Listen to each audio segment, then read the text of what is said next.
Welcome to Miscellaneous Papers. Today we're going to talk about glazing and undershading.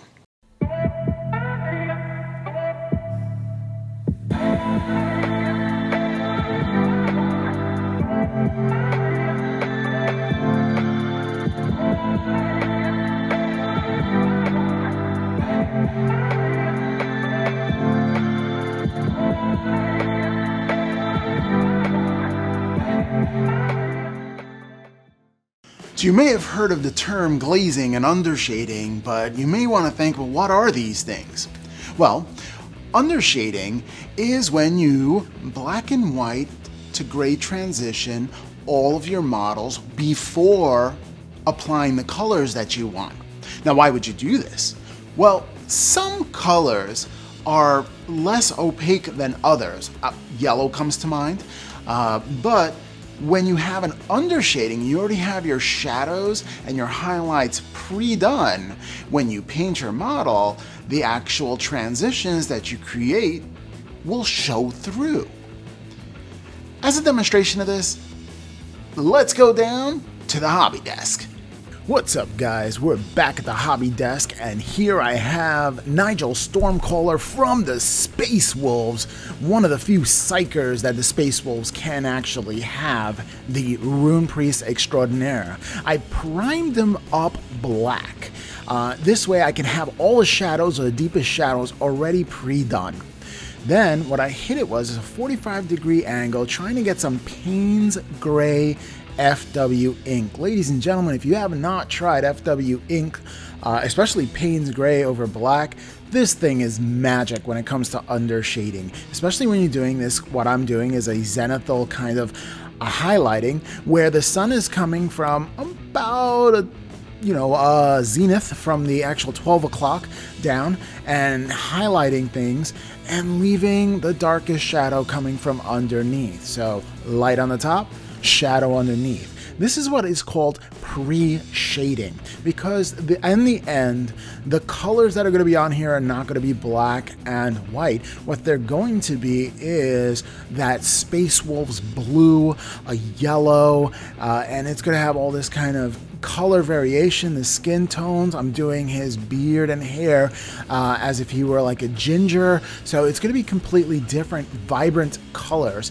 So doing these pre-shading is essential at this point to make sure that your miniature in the end has enough contrast so that it can be pop across the table. Something about not having dramatic colors make your miniatures dull, and you really want it to stand out, to bring it up to that next level. Speaking of which, if you really wanted to take it up to a next level, you can highlight it again with white. I decided not to. This Payne's Gray seems perfect for what I want to do with this. Now comes time. That was the pre-shading part. See, that was as easy as it gets. Now comes time for the glazing. And when I glaze infinitesimal, like 10 drops of water, 1 drop of glazed medium, and 1 drop of paint. But I wouldn't even say a drop of paint. I'll put the paint down on my wet palette, and then what I'll do is I'll dip my brush in that paint, dip it into glazed medium. I use Vallejo glazed medium, and then I will dip it into water, 10 drops of water, big old drop of water. And then I'll put it onto the miniature. And what essentially it's doing is putting on a filter. If you ever had a picture and you put on a filter on top of it, in certain ways it changes the entire color of the background. Well, here it is. This is black to white transitions, and you're changing and tilting the color ever so slightly to the color that you want it. In this instance right here with Nigel Stormcaller's armor, I'm doing a powdered blue of the Space Wolves to it. And you're going to notice that I do layer after layer after layer after layer after layer, and I keep going layer after layer just to bring up so that it can look blue. And one of the reasons I do this is because you're adding control. That's one thing you do when you do undershading and you're doing the glazing. You're adding an extreme amount of control to how much paint you put onto your miniature. Since it's so diluted, you're actually taking your time and slowly building up those color transitions. This helps, especially when I was beginning as a painter and I would frequently make a lot of mistakes. Well, this kind of cancels out the mistakes, because as long as you're working in very subsequent thin layers and building it up, even if I did make a mistake or a missed brush stroke, it really doesn't matter, because it's really not going to show up the first time I do it. But if I continue to do it 20 to 30 times, it'll show up. When it came to glazing all the armor, I believe it was like 8 to 9 passes. So that means painting the entire area and then letting it dry and then repainting it again and again for about 9 times, for this way it can show a nice gentle transition. And you can see that armor starting to really look blue, and I'm still painting the same areas over and over and over and over again with that thin, super thin down paint. Now you're going to need glazed medium, because the actual chemical composition of paint, while holds and binds it together, is going to separate the more water you put in there. So I put glazed medium in order to hold or bind the paint to the surface. It also helps prevent any kind of water or tide marks when painting with just the water. Certain paints you can thin very thinly with just water. Gel medium paints come to mind. That's your scale 75s, your watercolors, any gel medium paint. You can actually thin down super thin. What I'm doing now is that I showed you how to glaze with the blue, and now I'm doing leathered brown. I'm doing a P3 bootstrap leather, actually. And then there's Vallejo leather brown. I'll do a mix in between those. You can use any brown for this if you're painting this miniature itself, but the same thing applies.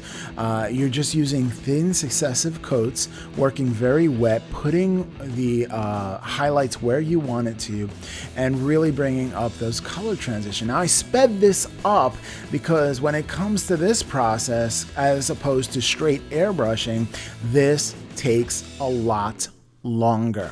All right, so time-wise, it takes a lot longer, but in the end, and why I decided to do Nigel Stormcaller in this fashion is because he was a fine cast model. And this model, you can see all those details.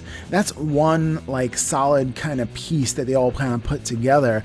And I figured, well, if it has all these details, instead of masking and infinitively masking and trying to airbrush this, it's time for the brushwork, you know?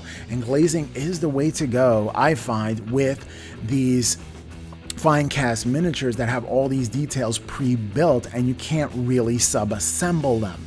Now I took his arms off and then I did his staff separately, but it's the same techniques that I'm using in this video right now that I did for the staff itself. So you're going to see that later, because I'm going to show the finished product towards the end of the video, so you'll have an opportunity to see it while it's done. But the same process is repeated over and over again, where I am using different successive layers. Now the only exception to this rule, because like everything there's an exception to a rule, all right, is when you're working with white. Now, white paint, since the molecules are shaped a little bit differently, you have to do a little thicker. Glazing in white, I've always had a problem with. I've tried it with a lot of different paints. I know Patreon supporter Mike McBroom sent me over some white paint for me to try out. I had painted this miniature before I received that bottle, so I was just using ivory right now, and then I hit it again with a bone white, and that's how I usually do bone colors in a miniature. So, and I'm just gonna go through it like that. So I wanted to show you how I did white as well, because white you have to use in thick layers instead of glazing. I've never really had success with glazing with white. If you've had success glazing in white, let me know what your secret is, because I have at least 16 different whites, from heavy body acrylics to oil paints, and I've never really had much success with glazing white. Usually I work in thicker coats and then just add in or wet blend any kind of variations within a bone or white. And all you have to do once you've done your glazing, for the most part, is just to pick out all these little details. And there is no shortage of details on Nigel's Stormcolor, so if you actually have this miniature, you know exactly what I'm talking about. And you can see for yourself, there's like a ton of little baubles and chains. It's just dripping all off of him. He's just dripping stuff right there. That's what the young kids say, right? I feel old now. All right, it was a fun model to build. It really was. Now, what I did was with the actual cape, the wolf that's on top, since I had such great transition with that Payne's gray, I left him gray. I wasn't gonna, I could, of course, glaze in a brown color and add variation to it if you want to, but I like the gray wolf. It just worked for me. All right. A little further down the road, I'm going to do the yellow. Now, yellow is notoriously translucent, and that kind of works. I put a little bit of stippled yellow onto the leather itself. I just wanted to make some kind of scratches and some of that yellow with a little bit of bone as well, just to make that scratch. And I really wanted to tie in some kind of yellow color in with the leather itself, because I'm going to have a yellow shoulder pad, and I really don't want that to be the only focus of yellow on the entire miniature. So I just wanted to include some of that yellow into another part of the model. It's always good to usually have a triangle of color all throughout. And even though I'll probably filter through that yellow as well with the brown on the shoulder pad, I am just going straight yellow and going to do successive layers. Again, glazing in just like I did before, adding all that control in, putting one of those successive layers, and you can see how I'm doing right now. I did speed it up. Again, watching paint dry is basically what glazing is, because you have to wait till it dries before you move on to the next section. But all in all, it is a fun process to see come alive. And I have to tell you, when I started painting this miniature, even I felt a little bit like, oh my gosh, am I going to do it right? Is it going to be good enough for me? Am I going to be really happy with it? And with yellow, you have to anticipate an ugly stage, because it's looking horrible and patchy right now, but you have to have faith and continuously bring it up until you get there. Now I'm going to do the same. I'm going to show you how I do with his hair, and just doing like, well, for his hair I did like an orange hair, and what I do is I took a shade and then I tone it down. I usually do that when it comes to his hair.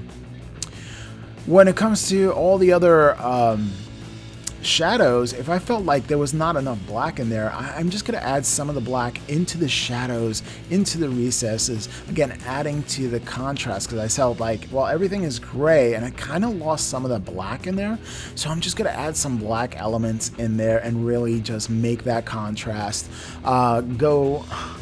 I guess the spectrum, make it larger from black all the way up to white is your optimal goal when it comes to contrast.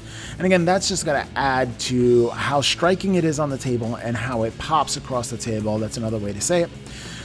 So I'm just adding some black elements here as well for Nigel Stormcolor. One of my friends said, Rob, you really don't, you rely on the airbrush too much, you don't do brush work. Well, I mean, here is 98% brush work, a save for the airbrushing when it came to the undershading with this model. And it's actually starting to come alive. It felt so good. It felt so good putting up this model together because at this point you really get to see and get to see the fruits of your labor and really get to see that it start to really transform. Again, with yellow, wait till it dries, put another layer on, another layer on, another layer on, and you got to continuously build those things up. Really coming to life. Okay, back to the ginger hair. Show you how this is. Now you see how I'm just wicking, this is an important thing, wick the paint off your brush. And I always wick it. You see on my thumb there, I have a whole bunch of different paints wicked off.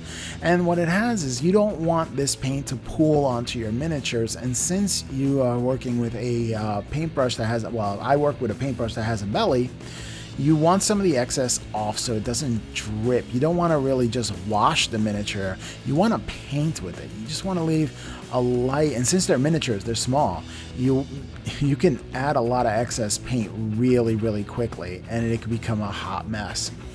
So adding those colors in, you see how that's a bright orange. That's a bright orange. I'm gonna tone that back down with a wash later on, and this is how I do ginger hair, by the way.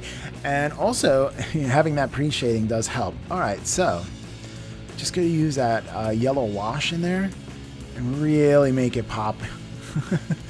And then what I'm gonna do is, once I'm done with that, I'm gonna have to let it dry. Now, washes tend to take a longer time to dry than regular paints, so be careful with that. Now that's super orange, right? That is super duper orange. I gotta let that dry before I tone that a bit down.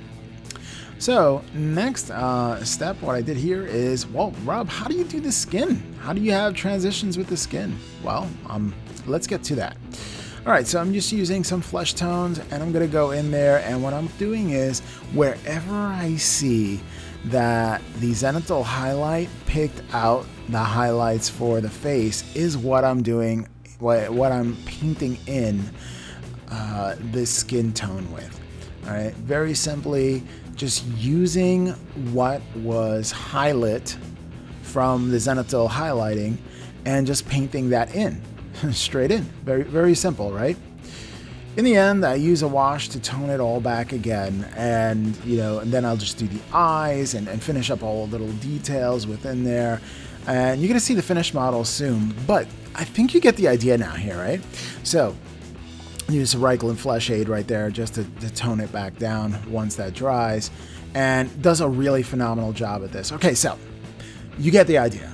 You pre-shade it, right? From the bottom up, from the top down, I'm sorry. From the bottom up, you're gonna have those shadows, right? And then all you're doing is glazing in the paint that you want and just using all that zenithal highlighting to advise where to put your paint. And that is using undershading and the glazing technique to paint your models, especially if there's like a very intricate model and you can't really sub-assemble. Really helps out. I'm gonna go on into the finished product after the outro. Well, there it is. A demonstration on how to do undershading and then glazing in order to paint your models. Well, I hope this clarified some things. And if you like this video, like, share, comment, and subscribe, and we'll catch you next time on the Miniatures Paintbrush.